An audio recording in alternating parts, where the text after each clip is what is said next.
Salam saudara-saudara sekalian, hari ini saya ada di pondok untuk menaruh padi. Di sini sepi, jadi saya makanya banyak nyamuk. Saudara, hari ini topik kita adalah tentang sebuah kepercayaan, sebuah isu tentang manfaat adopsi untuk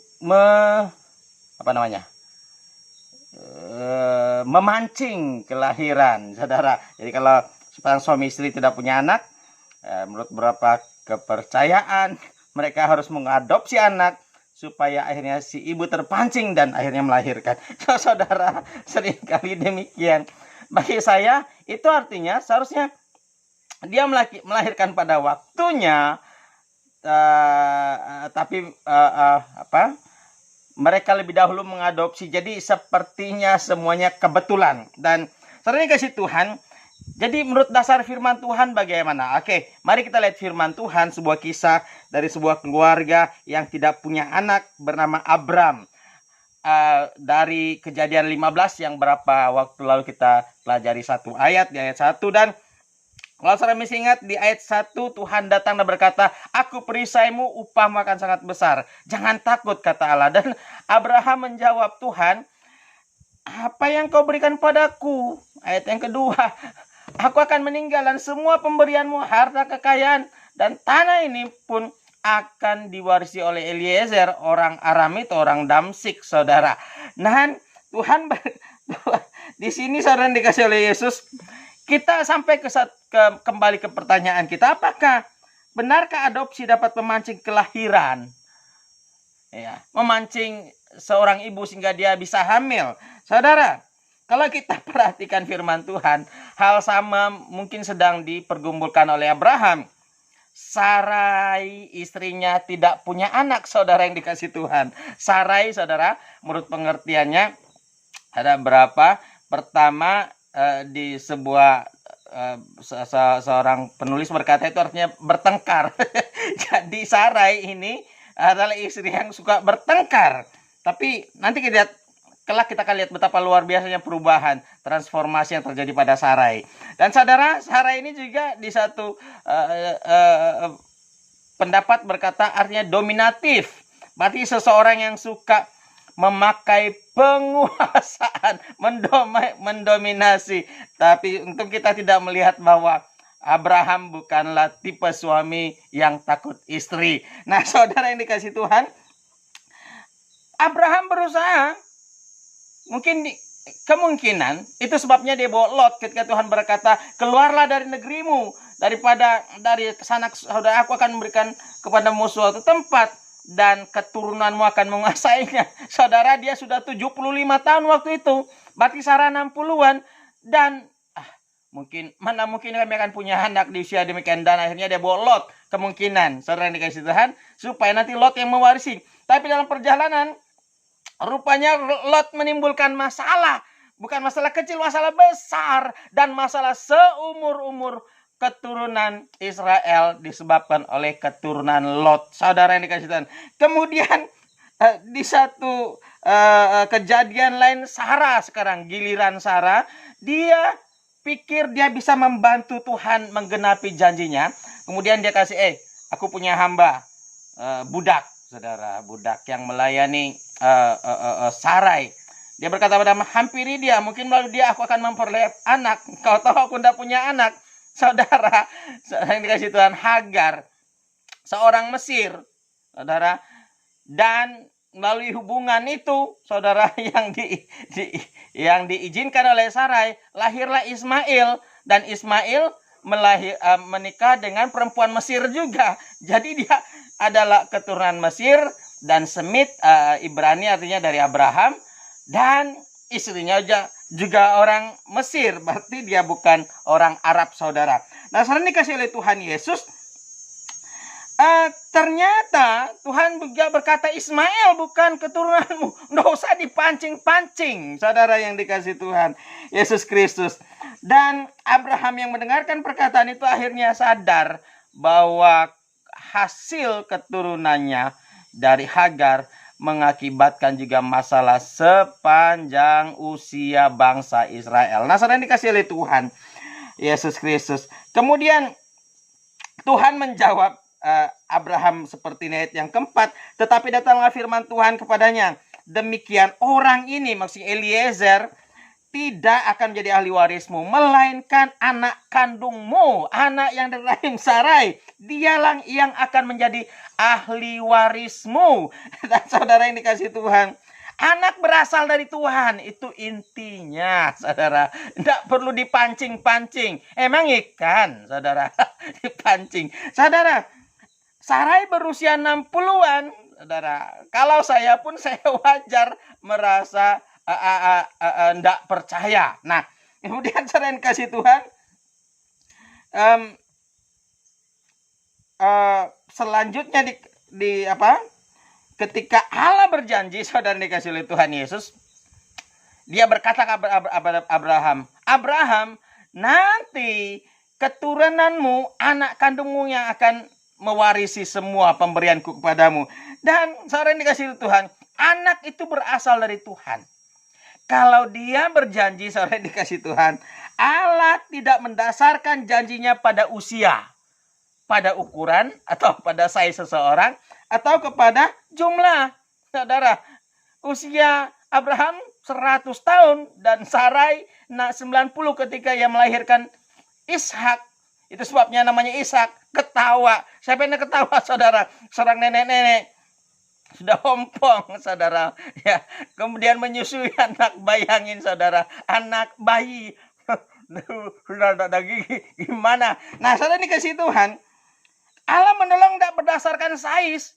Itu sebabnya ketika Goliat menantang tentara Israel, dia pakai Daud yang kecil, saudara. Juga tidak berdasarkan jumlah. Ketika Yosafat bersujud pada Tuhan, tentara yang besar itu dimusnahkan oleh Tuhan. Saudara dikasih Tuhan, ketika Allah berjanji, ia akan melakukannya dengan caranya sendiri. Saya punya kisah tentang sepasang suami istri yang tidak punya anak. Satu hari suaminya memanggil saya untuk mendoakan dia, istrinya sedang ulang tahun. Itu sahabat terbaik saya yang saya kasihi, yang luar biasa dalam iman. Dan saudara, ketika mereka sudah mungkin 10 tahun kalau tidak salah menikah waktu itu, saya lupa, atau 8 atau 5, mereka belum punya anak. Jadi ketika saya datang dan kami menyanyi lagu ulang tahun dan saya mau mendoakan istrinya, saudara, tiba-tiba saya melihat istrinya memegang bayi, saudara yang dikasih Tuhan. Saya pas sudah mulai berdoa itu, saudara, saya lihat istrinya pegang bayi. Kemudian saya katakan pada teman saya itu, seorang pendeta, kawan, saya katakan, Tuhan memberitahu bahwa istrimu akan mempunyai bayi. Saya katakan, kalian akan mempunyai anak dan perempuan. Saya katakan, saudara yang dikasih Tuhan. Dan kemudian saya katakan, suatu hari nanti waktu kita doa ketemu, istrimu akan menggendong bayi, saudara. Saya ingat itu. Kemudian beberapa tahun kemudian, saudara, kami bertemu dan istrinya sudah menggendong bayi perempuan yang cantik, saudara. Kalau Tuhan berjanji, tidak perlu segala macam pancingan, saudara. Allah tidak perlu pancing. Emang kuntilanak, emang setan perlu dipancing, saudara, pakai bunga kantil, pakai darah ayam. Oh, Allah tidak perlu dipancing-pancing. Kalau dia berjanji, dia akan melakukannya. Saudara dikasih Tuhan. Kemudian untuk menggenapi janjinya, saudara, kepada Abraham, di ayat yang kelima, Tuhan berkata, Tuhan membawa dia keluar rumah dan berkata, coba lihat ke langit, hitunglah bintang-bintang. Jika engkau dapat menghitungnya, maka firman-Nya kepadanya, demikianlah banyaknya nanti keturunanmu, saudara. Saudara dikasih Tuhan, satu hari saya sedang dalam kesulitan yang luar biasa ketika saya sekolah, ekonomi yang sangat buruk, saudara. Kemudian ada seorang dosen kami yang sangat luar biasa, ibu rohani saya, namanya Nona Beth Kempausen, belum menikah. Dia meninggal usia 39 tahun. Saudara dikasih Tuhan, dia luar biasa. hatinya, kasihnya. Suatu hari ketika dia tahu saya susah, dia bawa saya keluar ke halaman kampus dan kemudian mengajak saya melihat ke atas dan dia katakan, Gohen, itu namanya cross star, bintang salib. Kalau kamu susah, kalau imanmu mulai goyah, lihatlah bintang. Saya maksud ibu itu bukan untuk menyembah bintang. Maksudnya seperti Abraham. Lihat bintang-bintang yang Allah ciptakan, saudara. Dan Allah menyuruh Abraham, kamu bisa hitung. Abraham tidak mungkin bisa hitung, saudara. Jumlah bintang di jagat raya kita ini, saudara, di galaksi Bima Sakti saja itu miliaran. Dan galaksi di mana kita ada Bima Sakti itu, saudara yang dikasih Tuhan, itu adalah galaksi terkecil di alam semesta dengan miliaran galaksi. Bayangkan banyaknya bintang yang ada. Matahari hanyalah satu bintang yang ada. Bayangkan banyaknya bintang. Abraham tidak bisa menghitung. Dan saudara yang dikasih Tuhan, itu artinya apa? Janji Tuhan tidak berubah. Meskipun semuanya berubah, saudara. Fisik Sarai berubah. Itu Tuhan tidak mempengaruhi janji Tuhan. Saudara yang dikasih oleh Yesus Kristus. Dan saudara yang dikasih Tuhan, lalu ketika Abraham melihat itu, percayalah Abraham. Ayat 6, maka Tuhan memperhitungkan hal itu kepadanya sebagai kebenaran. Dan saudara dikasih oleh Yesus Kristus, kita langsung ke ayat 17. Ayat 17. Karena Abraham berkata, bagaimana aku tahu engkau akan memberi aku bayi, memberi aku anak, memberi aku keturunan yang seperti bintang-bintang di laut dan seperti pasir di tepi pantai. Saudara yang dikasih Tuhan.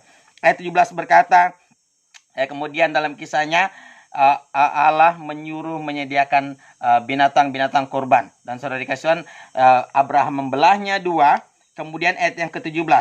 Ketika matahari telah terbenam dan hari menjadi gelap, maka kelihatanlah perapian yang berasap beserta sulu yang berapi lewat di antara potongan-potongan daging itu. Saudara yang dikasih oleh Yesus.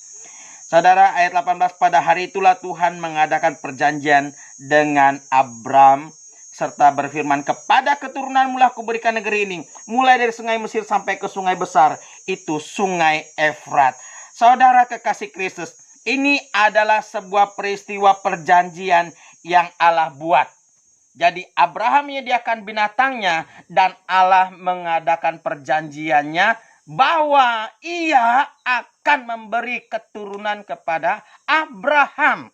Dan saya kasih Tuhan, kalau kita perhatikan tadi, ketika Abraham meletakkan binatang-binatang yang telah dibelahnya dua, dihamparkannya, saudara, kemudian Tuhan datang seperti api, seperti obor, suluh. Saudara yang dikasih Tuhan. Beberapa penafsir berkata berarti perjanjian itu hanya satu wakil simbolis dari pihak-pihak yang terikat perjanjian itu. Hanya satu. Abraham tidak disuruh melangkahi. Kenapa saudara yang dikasih Tuhan?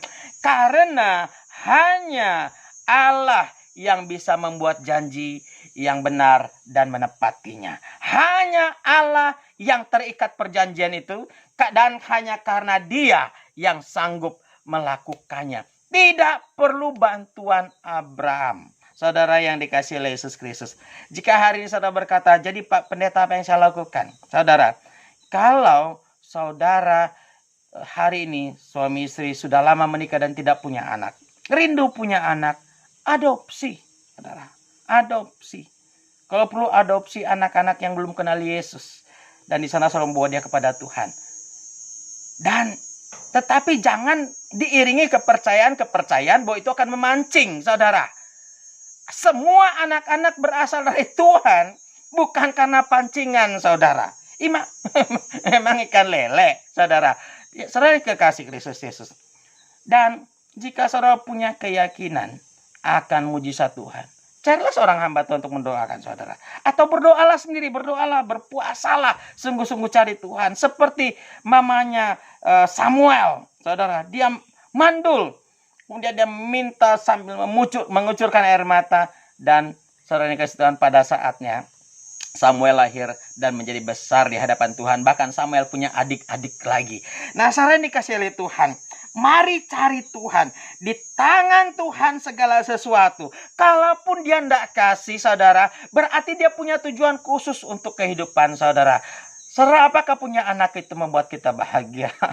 Saudara, tanyalah orang-orang yang punya anak. Bahagia bukan punya anak atau tidak punya anak. Bahagia adalah ketika kita mengenal Tuhan dan mengetahui tujuan Tuhan untuk kita dan menjalani kehidupan dengan sukacita. That's happiness. Saudara yang dikasihi oleh Tuhan, saya mengakhiri renungan singkat hari dengan sebuah kisah. Beberapa waktu lalu saya bertemu sepasang suami istri yang sudah berapa tahun tidak menikah, saudara. Dan ketika saya datang mendoakan, mereka berkata, doakan supaya kami punya anak. Ya, saudara, kebetulan kami baru saja berpuasa, jadi hati saya berkobar-kobar gitu ya, saudara. Kemudian saya tumpang tangan dan saya merasakan hadirat Tuhan yang luar biasa. Dan selesai berdoa, saudara, keduanya terheran-heran sebenarnya, tapi mereka tidak tidak menyimpannya. Mereka beritahu saya, Pak Gembala tadi, Pak Pendeta tadi jalan-jalan di depan kami. Mereka berdua yang mengetahuinya, saudara. Saya katakan tidak.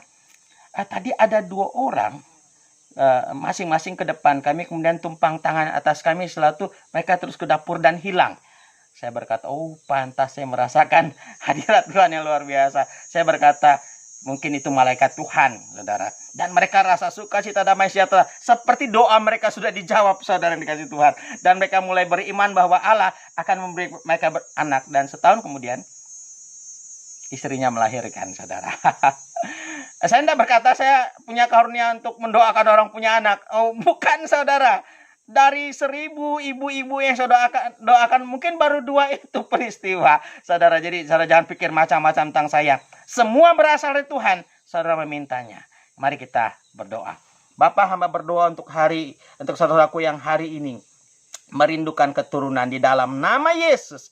Aku minta Bapa, beri mereka keturunan, beri mereka anak dari kandungan istri mereka, pasangannya Tuhan, dari si ibu di dalam nama Yesus. Aku minta Bapa, dan jikapun Tuhan tidak memberikan, Tuhan membuat mereka mengerti tujuan Tuhan, menyatukan mereka dan membawa mereka ke dunia. Terima kasih Bapa, terpuji Tuhan. Ucap syukur karena Tuhan baik, di dalam nama Yesus. Amin.